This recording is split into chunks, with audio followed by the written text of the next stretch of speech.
बिना Covid positive हुए युवक हुआ ब्लैक फंगस का शिकार। जिले में अब तक 3 लोगों की हुई मौत तथा 22 लोगों का चल रहा है उपचार। आपको बता दें कि प्रदेश के मुख्यमंत्री शिवराज सिंह चौहान ब्लैक फंगस की बीमारी को लेकर काफी गंभीर हैं। यही वजह है कि सरकार ने इसे महामारी घोषित कर दिया है तथा इस बीमारी के उपचार की समुचित व्यवस्था भी की जा रही है। रीवा जिले में ब्लैक फंगस इन्फेक्शन का एक ऐसा मामला सामने आया है जिसमें एक युवक के ऊपर कोविड-19 के लक्षण नहीं थे और उसने स्टेरॉइड का भी इस्तेमाल नहीं किया था। इसके बावजूद वह ब्लैक फंगस का शिकार हो गया। जिले में पिछले 2 दिनों के भीतर 3 केस ऐसे आए हैं जिनमें कोविड की केस हिस्ट्री नहीं हुई थी, जिसके बाद अब मेडिकल कॉलेज के डॉक्टर इस मामले में अध्ययन कर रहे हैं तथा ब्लैक फंगस के शिकार लोगों का इलाज किया जा रहा है।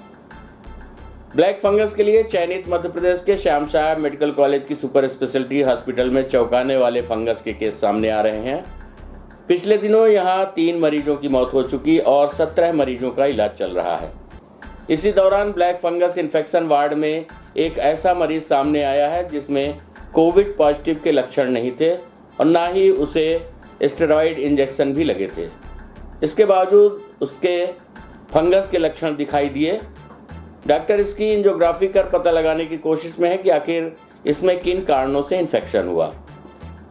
ब्लैक फंगस घातक बीमारी साबित हो रही है। महंगा इलाज होने के बाद भी मौत का रेशियो 50-50 है।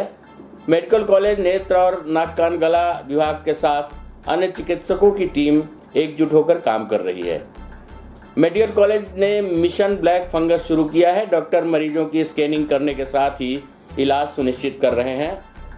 दरअसल रीवा के श्याम साहब मेडिकल कॉलेज को प्रदेश के 5 हॉस्पिटलों में शामिल किया गया है जहां ब्लैक फंगस का इलाज किया जा रहा है। हॉस्पिटल में रीवा, सतना, सीधी, सिंगरौली जिले के मरीज भर्ती हैं।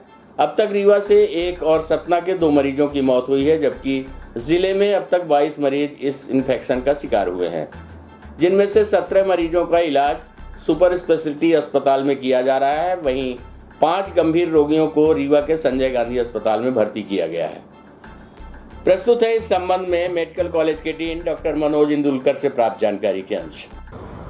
अभी वर्तमान में ये जो ब्लैक फंगस कहें या हम लोग म्यूकरमाइकोसिस कहते हैं, ये एक तरह का फंगस होता हैगा जो ज़्यादातर जो सबसे मुख्य कारण होता हैगा वो अनकंट्रोल्ड डायबिटीज़ होती हैगी, उन लोगों में ही प्रायः देखने में आता हैगा। इसके अलावा जो पोस्ट रीनल ट्रांसप्लांट जो या हम लोगों ने जो देखे हैं, किडनी ट्रांसप्लांट हो गया उसके बाद में, तो पोस्ट ट्रांसप्लांट में कुछ दवाइयाँ चलती है इम्यूनोसप्रेसिव, उसकी वजह से शरीर का जो इम्यून सिस्टम है, जो बॉडी डिफेंस मैकेनिज्म जब वो कमज़ोर होता है, उन लोगों को अक्सर देखने में पाया जाता है। इसके अलावा कोई और अन्य बीमारी जिसके अंदर पेशेंट को कीमोथेरेपी या कोई ऐसी दवाई जैसे स्टेरॉइड उसकी ज़रूरत पड़ रही है जो शरीर के जो इम्यून सिस्टम है उसको कम कर देता है, उन लोगों में देखने में आया है। आइसोलेटेड मतलब जिसमें ये सब नहीं है, ये भी हमारे हिंदुस्तान में देखने में मिले हैं, तो वो है अक्सर किडनी के अंदर म्यूकोरमाइकोसिस हो जाती है, जिसमें किसी भी तरह की कोई जो हमने रिस्क फैक्टर बताया वो ना होने के बावजूद भी ये हो जाता है। तो यूजुअली जनरल पॉपुलेशन में ये बहुत ही रेयर डिसीज़ है, बहुत ही कम लोगों में देखने को प्राय मिलती हैगी, और जिसमें मतलब वो लोग उनका जो इम्यून सिस्टम मजबूत होता है उसके बावजूद भी रेयरली देखने को मिल जाता है। तो ये बहुत रेयर है। और वर्तमान में अभी हमारे यहाँ पर जो पेशेंट करीब 22 भर्ती है, और उसमें अधिकतर में जो पेशेंट हमारे कोविड के थे उन लोगों में, और जो पोस्ट कोविड थे उन लोगों में ये देखने में आया है। और कई बार हम लोगों ने जो जब देखे हैं वार्डों में, जब कोविड का समय नहीं था, तो वो पेशेंट जो डायबिटिक की वजह से कोई कॉम्प्लिकेशन हो गया, जैसे डायबिटिक कीटोसिडोसिस, उस दौरान फिर हम लोगों को देखने में ये मिलते हैं।